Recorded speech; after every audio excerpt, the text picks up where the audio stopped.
মাহমুদুর রহমান মান্না খবর পাওয়া যাচ্ছে সায়মা ওয়াজেদ পুতুল আওয়ামী লীগের হাল ধরেছেন। আমার কাছে যদিও একদম নির্ভরযোগ্য কোনো তথ্য নেই। আপনি এ বিষয়ে কিছু জানেন কিনা বা সায়মা ওয়াজেদ হাল ধরলে সেটি দলটির জন্য কেমন হবে? আমার প্রথমবারের মতো প্রশ্ন করলেন। প্রথম কথাটা এরকম করে খবর আমার কাছে নাই। দ্বিতীয় কথা হলো ওনার সম্পর্কে আমার কোনো ধারণাও নেই।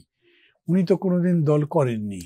তার যে কোনো অভিজ্ঞতা আছে বা তাকে জাজ করব যে সেরকম কিছুই নাই। দলটাই তো হয়ে গেছে কি বঙ্গবন্ধু মারা যাবার পর থেকে এটা একটা বংশানুক্রমিক পার্টির মতো হয়ে গেছে। তাতে আপনার কোয়ালিটি জাজ করবার কোনো উপায় নেই।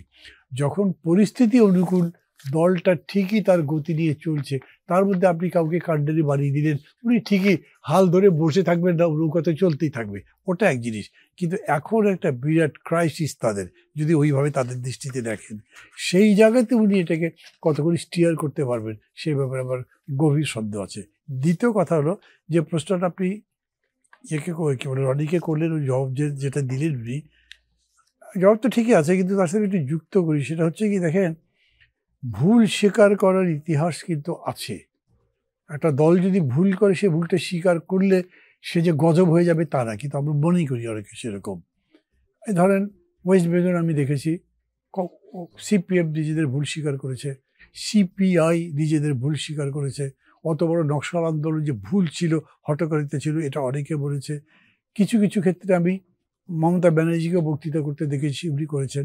বাংলাদেশে 1973 যে ডাকসু নির্বাচন হয়েছিল, সেই ডাকসু নির্বাচন আওয়ামীপন্থীরা হাইজ্যাক করেছিল। আমাদের একক প্যানেল ছিল, আমাদের বিরুদ্ধে আওয়ামী ছাত্রলীগ এবং সিপিবির ছাত্র ইউনিয়ন মিলে প্যানেল দিয়েছিল। হাইজ্যাকটা একা একা ছাত্রলীগ করেছে, কিন্তু মুজাহিদুল ইসলাম সেলিম বিবৃতি দিয়েছিলেন জাসদপন্থী ছাত্রলীগ হাইজ্যাক করেছে। অনেকগুলো বছর পরে, 4-5 বছর পরে উনি বলেছেন, আমার এটা ভুল হয়েছিল, আমার বলা অন্যায় হয়েছে, আমি প্রত্যাহার করছি এবং ইত্যাদি ইত্যাদি। তো এরা তো এটা করছে না। 2 নম্বর হচ্ছে, এখন যেরকম করেই দেখেন, আমার দেশের যদি উন্নতি না হয় তাহলে আমার পিয়ন কীভাবে হেলিকপ্টারে চড়ে বাড়িতে যায়, কীভাবে তার 400 কোটি টাকা, এইসব কথাবার্তার জবাব না দিয়ে ওরা পলিটিক্সে আসবে কীভাবে, এই জায়গা তারা তৈরি করতে পারবে বলে আমি মনে করি না। অতএব পুরা জিনিসটাকে যদি নতুন করে সাজাতে পারতো, যে কথা রনি বললেন, যে যদি অনুশোচনা আসতো, মানুষ যদি মনে করতো যে লোকগুলো অনুশোচনায় দগ্ধ হয়ে তারপরে আমাদের কাছে আসছে, তখন তারা চোখ দিয়ে তাকাতে পারতো যে এদের দিকে দৃষ্টি দেওয়া যায় কি না।